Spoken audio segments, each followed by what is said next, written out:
നമസ്കാരം. ചാനൽ 10 വാർത്തകളിലേക്ക് സ്വാഗതം. ആരോഗ്യരംഗത്ത് സമാനതകളില്ലാത്ത പ്രവർത്തനങ്ങളുമായി മുന്നേറുന്ന പെരിന്തൽമണ്ണ നഗരസഭയ്ക്ക് ഒരു ഹെൽത്ത് ആൻഡ് വെൽനസ് സെന്റർ കൂടി. പെരിന്തൽമണ്ണ നാരങ്ങാക്കുണ്ട് ഏണിപ്പാറയിൽ പ്രവർത്തനം ആരംഭിച്ച മൂന്നാമത് ഹെൽത്ത് ആൻഡ് വെൽനസ് സെന്ററിന്റെ ഉദ്ഘാടനം നഗരസഭാ ചെയർമാൻ പി ഷാജി നിർവഹിച്ചു. ആരോഗ്യരംഗത്ത് പെരിന്തൽമണ്ണ നഗരസഭ നടപ്പിലാക്കി വരുന്ന ശ്രദ്ധേയമായ ഇടപെടലുകളെ തുടർന്നാണ് നഗരസഭയിൽ 3 ഹെൽത്ത് ആൻഡ് വെൽനസ് സെന്ററുകൾ യാഥാർത്ഥ്യമായത്. ആരോഗ്യ സംരക്ഷണം ഏറ്റവും പ്രാധാന്യമേറിയ കാലഘട്ടത്തിൽ നഗരസഭയിലെ ഓരോ പ്രദേശങ്ങളെയും കേന്ദ്രീകരിച്ചാണ് വെൽനസ് സെന്ററുകൾ പ്രവർത്തനം തുടരുന്നത്. കുന്നപ്പള്ളി മാമ്പ്രപ്പടിയിലും ജൂബിലി പ്രദേശത്ത് MES സ്കൂളിന് സമീപത്തുമാണ് നിലവിലെ 2 ഹെൽത്ത് ആൻഡ് വെൽനസ് സെന്ററുകൾ പ്രവർത്തിക്കുന്നത്. വിളംബര ഘോഷയാത്രയോടെയാണ് നാരങ്ങാക്കുണ്ടിൽ പുതുതായി ആരംഭിച്ച ഹെൽത്ത് ആൻഡ് വെൽനസ് സെന്റർ പ്രവർത്തനം ആരംഭിച്ചത്. പ്രസന്റേഷൻ പരിസരത്ത് നിന്നും ആരംഭിച്ച ഘോഷയാത്ര വാദ്യമേളങ്ങളുടെ അകമ്പടിയോടെ വെൽനസ് സെന്ററിന് സമീപം സമാപിച്ചു.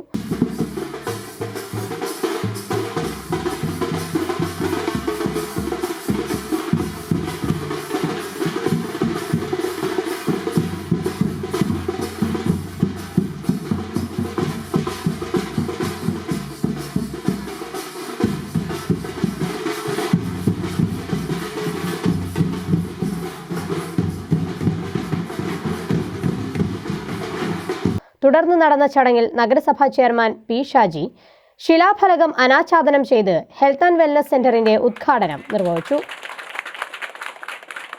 ഏറ്റവും സാധാരണക്കാരനായ ഒരാളുടെ ആവശ്യം നിർവഹിക്കാൻ ഇന്നു മുതൽ ഈ പ്രദേശത്തൊരു ആശാ കേന്ദ്രം തുറന്നു കൊടുക്കുക എന്നുള്ളത് ഞങ്ങളെ സംബന്ധിച്ചിടത്തോളം അഭിമാനമാണ്. അത് അഭിമാനപൂർവ്വം ഈ ഏണിപ്പാറ നാരങ്ങാക്കുണ്ട് ഹെൽത്ത് ആൻഡ് വെൽനസ് സെന്റർ ഉദ്ഘാടനം ചെയ്തതായി നിങ്ങൾക്ക് വേണ്ടി അറിയിക്കുക. ഇന്നു മുതൽ തുടങ്ങും. 1 മണി മുതൽ 7 മണി വരെയാണ് നമ്മൾ തുടങ്ങും. ആ ടൈം തന്നെ നിങ്ങൾക്ക് ശ്രദ്ധിച്ചാൽ മനസ്സിലാവും. വൈകുന്നേരം ജോലിയൊക്കെ കഴിഞ്ഞ് വരുന്നവരുണ്ടെങ്കിൽ അവർക്കാവാം. അവർക്ക് എന്തെങ്കിലും ഒരു അസുഖം വന്നാൽ ഡോക്ടറെ കാണണമെങ്കിൽ അവർ പ്രാഥമികമായി ഡോക്ടറെ കാണുന്നതിനുള്ള ടൈമാണ് ടൈം. അതിൻ്റെ പ്രവർത്തനം ഇവിടെ സൂചിപ്പിച്ചതുപോലെ തന്നെ നമ്മുടെ സംസ്ഥാന കേന്ദ്ര സർക്കാരുകളുടെ കൂടി പദ്ധതിയുടെ ഭാഗമാണ്. അത്തരം പദ്ധതികൾ ഉള്ളത് കൊണ്ടാണ് കേരളം എന്ന സംസ്ഥാനം ആരോഗ്യരംഗത്ത് നമുക്ക് 10-28 സംസ്ഥാനങ്ങളുണ്ടല്ലോ നമ്മുടെ രാജ്യത്ത്. നമ്മളെക്കാൾ വേറെ എന്തൊക്കെയോ കഴിവുകളുണ്ടെന്ന് കരുതുന്ന കുറേ സംസ്ഥാനങ്ങൾ നമ്മുടെ നാട്ടിലുണ്ട്. പക്ഷേ ഒരു സാധാരണ മനുഷ്യൻ്റെ ജീവൻ സംരക്ഷിക്കുന്നതിന് അത് നമ്മൾ കണ്ടു. ഏറ്റവും പ്രതിസന്ധിയുള്ള കാലം കോവിഡ്.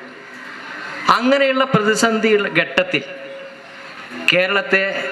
കേരളത്തിലെ ജനങ്ങളെ ആരോഗ്യവാന്മാരെ നിലനിർത്തിയത്, അവരുടെ ജീവൻ സംരക്ഷിച്ചു നിർത്തിയത് ഇത്തരത്തിലുള്ള ഹെൽത്ത് സെന്ററുകളുടെ പ്രവർത്തനം. എല്ലാവർക്കും നല്ല ചികിത്സ നൽകാൻ കഴിയുന്ന തരത്തിൽ doctor, nurse, pharmacist, supporting staff എന്നിവരുടെ സേവനം ദിവസവും 6 മണിക്കൂർ വെൽനസ് സെന്ററിൽ ലഭ്യമാകും. നഗരസഭ vice chairperson A Naseera teacher ചടങ്ങിൽ അധ്യക്ഷത വഹിച്ചു. സ്വാഗത സംഘം ചെയർമാൻ MK ശ്രീധരൻ, ജില്ലാ medical officer doctor R Renuka, ജില്ലാ programme manager doctor TN Anoop, സ്ഥിരം സമിതി അധ്യക്ഷരായ അമ്പിളി മനോജ്, മുണ്ടുമൽ മുഹമ്മദ് ഹനീഫ, ഷാൻസി നന്ദകുമാർ, K ഉണ്ണികൃഷ്ണൻ, മൻസൂർ നച്ചീൽ, കൗൺസിലർമാരായ PS Santhosh Kumar, A Praveen, Pacheri Farooq, P Zeenath, Krishnapriya, Saroja, മുൻ നഗരസഭാ chairman C Divakaran, public health inspector T Rajeevan തുടങ്ങിയവർ ചടങ്ങിൽ സംബന്ധിച്ചു. തുടർന്ന് കലാപരിപാടികളും അരങ്ങേറി. ചാനൽ 10 പെരിന്തൽമണ്ണ.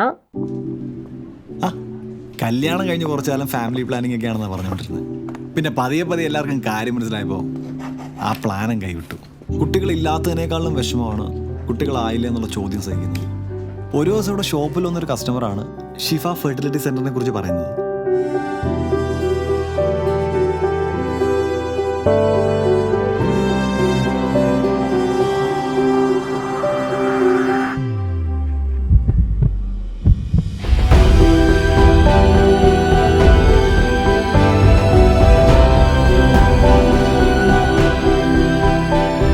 ഒരു കുഞ്ഞു വിശേഷത്തിന് തുടക്കമാവുന്നു. ഷിഫ ഫെർട്ടിലിറ്റി സെന്റർ, കിംസ് അൽ ഷിഫ ഹോസ്പിറ്റൽ, പെരിന്തൽമണ്ണ.